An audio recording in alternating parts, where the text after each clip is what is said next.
Daniel Hale Williams was an African-American surgeon who specialized in cardiology. He performed the first successful heart surgery and founded the first black-owned hospital in the United States. Daniel Hale Williams was born on January 18, 1856, in Hollidaysburg, Pennsylvania. He was the son of Daniel Williams Jr. and Sarah Price Williams. Daniel Hale Williams' ancestry consisted of African Americans, European Americans, and Native Americans. His grandmother had been a slave on the same plantation as Frederick Douglass, who was also Daniel Hale Williams' cousin.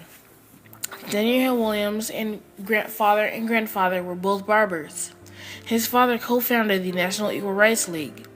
The National Equal Rights League was a civil rights organization founded during the Civil War. In 1866, when Daniel Hale Williams was 10 years old, his father passed away from tuberculosis. Without the money Daniel's father made, his mother couldn't afford to take care of all her children. Sarah Williams had no choice but to send them away to live with close friends and relatives. Daniel was sent away to a family friend in Baltimore, Maryland, to be a shoemaking apprentice. However, shoemaking was not Daniel Hale Williams' true calling.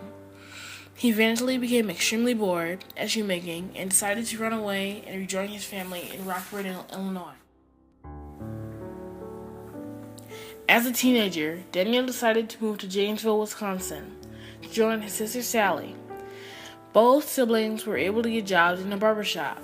Sally was a hair designer who specialized in hair coloring, and Daniel Hale Williams was a barber. During his time in Janesville, Daniel Hale Williams began to explore different paths for his future. He attended a school called Classical Academy where he studied the bass violin.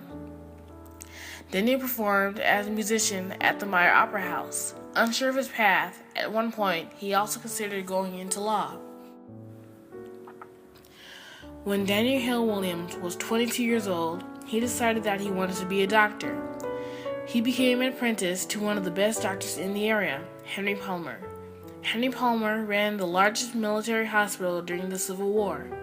As Henry Palmer's apprentice, Daniel Hale Williams made the patients comfortable before they were treated. Then, he would watch and take notes as Henry Palmer operated on the patient. Other times, Dr. Palmer would have him do medical tests, mix medicines, and learn from textbooks. In the year 1880, after 3 years of medical training, Daniel was accepted into Chicago Medical College, now known as Northwestern University. He did not have the money to pay for his education, so he went to his mother for assistance. Unfortunately, she was not able to help. In the end, Daniel Hale Williams' friend Harry Anderson paid for 2 years of his college education. Daniel finally earned a doctor's degree in medicine and graduated in 1883. Daniel Hale Williams built a successful practice as a local doctor. He performed operations in homes on tables because during that time, due to unsanitary conditions, treatment in hospitals would often make the patient even more ill. Louis Pasteur, a French scientist, was able to prove that germs in hospitals often infect patients. Daniel Hale Williams agreed with this discovery and always made sure everything was clean. He constantly cleaned all of his tools with certain chemicals so that his patients would not be infected. Daniel Hale Williams built a reputation of being an extremely skilled surgeon. In 1889, he was appointed to the Illinois Board of Health. Daniel Hale Williams became increasingly aware that African American patients and doctors could not get access to hospitals or hospital jobs in Chicago. Determined to correct this problem, Daniel Hale Williams, through no small feat, established Providence Hospital on the south side of Chicago in 1891. He rallied the support of some empathetic prominent whites and sought the support of strong community members to raise money for the hospital. Nominal and material donations were also secured by some local businesses. In particular, Armour Meatpacking Company, who provided the down payment for the building. The hospital had a training program for black nurses and physicians. Providence Hospital was open to all patients, black and white. It was the first non-segregated hospital in the United States. Providence Hospital was a great success, but one fateful day changed Daniel's life forever. A man named James Cornish was stabbed in the heart in a bar fight. James Cornish was rushed straight to Providence Hospital. There was no external bleeding, and the wound was hard to see unless you examined it closely. Dr. Daniel Hale Williams determined that a major vessel or the heart was injured. At that time, there were no x-rays, thus doctors had to examine wounds manually. Daniel considered performing an open heart surgery to save the man's life. Many physicians during that day and age said that the heart area should be left alone to prevent further injuries. Doing the surgery would put Daniel's career and reputation in danger. But he decided to proceed with the surgery anyway, knowing that it would save James Cornish's life. Dr. Daniel Hale Williams saw that an internal mammary artery was also damaged, so he tied the vessel to stop the bleeding. Williams saw that the heart muscle did not need to be sewn, but the pericardium did. The pericardium is a sac that surrounds the heart. It was cut open by the knife that stabbed James Cornish.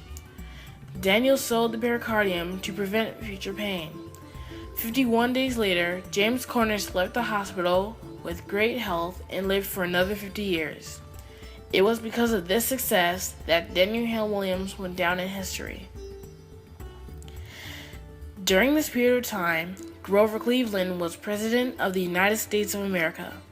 When Grover Cleveland heard that Daniel Hale Williams performed the first successful open heart surgery, he was amazed. President Grover Cleveland almost immediately asked Daniel Hale Williams to be the chief surgeon at Howard University's Freedmen's Hospital in Washington, D.C. Daniel accepted the offer and began to improve the hospital right away. First, he reorganized and sanitized the entire facility so that the patients would not be infected in the hospital.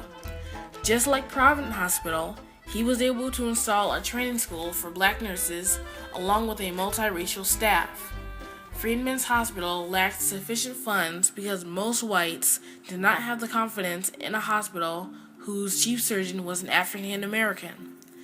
The hospital gained more patients as the hospital's good reputation grew. As chief surgeon at Howard University's Freedmen's Hospital, Daniel Hale Williams operated on many people. Total, Daniel Hale Williams operated on 533 people. Out of the 533, only 8 of them were unsuccessful. During this time, that was an extremely good record. It was because of that record, more people began to go to Freedmen's Hospital and respect Daniel Hale Williams. Daniel Hale Williams settled in Washington, D.C. and bought a house where his mother and 2 youngest sisters came to live with him. Later, Daniel Hale Williams wanted to be a member of the American Medical Association in Washington, D.C., but sadly, membership was limited to white men only. Thus, Daniel Hale Williams founded a new guild named the National Medical Association for Black Professionals. This created more opportunities for blacks in the medical profession. Daniel Hale Williams was the only African American doctor at the Medical Congress in Washington, D.C. In the year 1898, Daniel Hale Williams married a woman named Alice Johnson. The couple then moved back to Chicago, where Daniel Hale Williams once again worked at Providence Hospital. Daniel Hale Williams continued to do great work as a pioneer surgeon. In the year 1912, Daniel Hale Williams resigned from his position as surgeon at Providence Hospital to be a surgeon at St. Luke's Hospital. It was one of the most vast and wealthiest hospitals in Chicago. Daniel Hale Williams decided that it was best for his career. 1 year later, Daniel Hale Williams was accepted into the American College of Surgeons, the first African American ever to be accepted.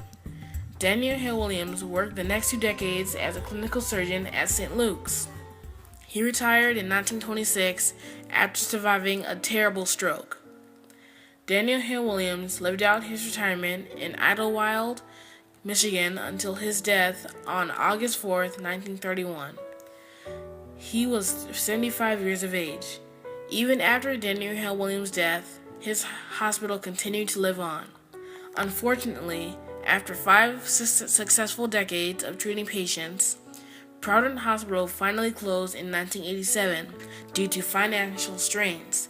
Nonetheless, the educational facilities of the hospital were resurrected in 1994, providing training for nurses.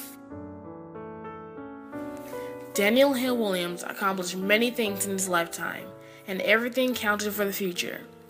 Daniel Hale Williams was able to get into a great medical college, he opened a hospital, and performed the first ever successful open heart surgery. He was even made chief surgeon at a hospital in Washington, D.C. that opened up many opportunities for African American doctors and nurses. Williams gave African Americans hope in a time of extreme adversity.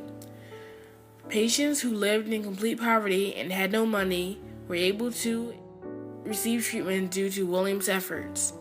No matter where he went, Daniel always helped people. Even in his old age, he worked as a clinical surgeon, treating minorities along with the poor.